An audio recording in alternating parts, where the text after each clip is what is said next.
आनंद प्रकाश जी, आप देख रहे हैं केंद्र सरकार का बजट आ चुका है, अंतरिम बजट। बजट को किस तरह से देखते हैं औद्योगिक क्षेत्र के हित में? जी देखिए, भारत सरकार ने बहुत अच्छा बजट पेश किया है, क्योंकि आप देखिए सोलर की स्कीम निकाली है हर गांव वाले के लिए और हर पूंजीपति के लिए। ये सोलर की लाइटें यदि लगाई जाएंगी उस पर काफ़ी डिस्काउंट दिया गया है। इलेक्ट्रिक कारों पर तो पहले से ही छूट है और छूट बढ़ा दी गई है। सबसे बड़ी बात यह है कि भारतवर्ष अब किसी के अधीन नहीं रहा। जहाज से लेकर के पनडुब्बी तक अब अपने भारत की स्वदेशी बनने लगी। ये बजट का ही नतीजा है। जीएसटी की दूसरी बार लगभग 2 लाख करोड़ रुपए की कलेक्शन आना यह भारत सरकार के लिए बहुत गौरव की बात है। और आने वाले टाइम में आप देखना कि सरकार तो बहुत कुछ करना चाहती है। इस समय मोदी और योगी की जो जोड़ी है, निहायत ईमानदार लोग हैं। ये देश को नुकसान और बजट की हानि पहुंचाने वाले तो वो लोग हैं जो वास्तव में सरकारी पैसे की पूरी चोरी कर लेते हैं। आप देखिए झारखंड है, उसमें मिलिट्री की जगह ही बेच खाई। खनन आयरन ओर की 5,000 करोड़ रुपए की बेच खाई।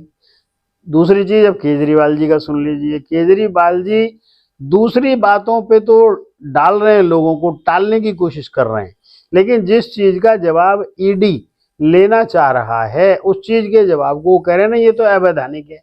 अरे भाई, शराब की तुमने जिस समय बिक्री की थी, एक बोतल के साथ एक बोतल फ्री आज तक कहीं बिकी है किसी देश में? तो ये शराब का घोटाला ही हुआ था, उसका जवाब नहीं दे पा रहे हो। तो मेरा कहना ये है कि यदि ये चोरियां भी होने से बच जाएं तो सरकार तो और बढ़िया बढ़िया सहूलियतें दे। आप देखिए आज की तारीख में सड़कें, पुल और जितने भी रास्ते हैं कहीं भी आप बहुत छोटी देर में ही पार कर सकते हैं। इसका कारण क्या है? ये बजट की तो है। बजट का पैसा इन्हीं चीजों पे तो खर्च होता है। टैक्स देने वाला जो व्यक्ति है वो व्यापारी है। व्यापारी यदि कोई चोरी करता है तो ये सरकार में ही आए हुए केजरीवाल या झारखंड वाले नेता कहते हैं हाँ जी चोर है, इसे पकड़ो। और तुम्हारी बड़ी बड़ी चोरी पकड़ी जा रही है, तुम सरकार को जवाब क्यों नहीं दे रहे? तो इन्हें जवाब देना चाहिए। मैं तो कहता हूँ सरकार को मुबारकबाद देता हूँ कि ये अब भारत को स्वाधीन बना दिया है, हर चीज के लिए किसी के ऊपर आश्रित नहीं है। तो ऐसी सरकार हमारी रहनी चाहिए और बजट ऐसा ही आना चाहिए। उद्योग क्षेत्र में किस तरह से देख रहा हूँ बजट को? औद्योगिक क्षेत्र में देखो, औद्योगिक क्षेत्र में तो जिस तरीके से पहले चल रहा था, जीएसटी आने के पश्चात कोई ऐसी घपलेबाजी ना आप कोई कर पा रहा और ना करनी चाहिए। तो इसलिए औद्योगिक क्षेत्र में भी जो 18% टैक्स पहले बैठता था एक्साइज वगैरह जोड़ के, 18% अब बैठता है। तो व्यापारी या उद्योगपति को इसमें कोई नुकसान नहीं है। और अब तो बहुत सारी चीजें हिंदुस्तान से जब एक्सपोर्ट होंगी, भारतीय हथियारों को बाहर के मुल्क मांग रहे हैं, तो उनमें क्या लगता है?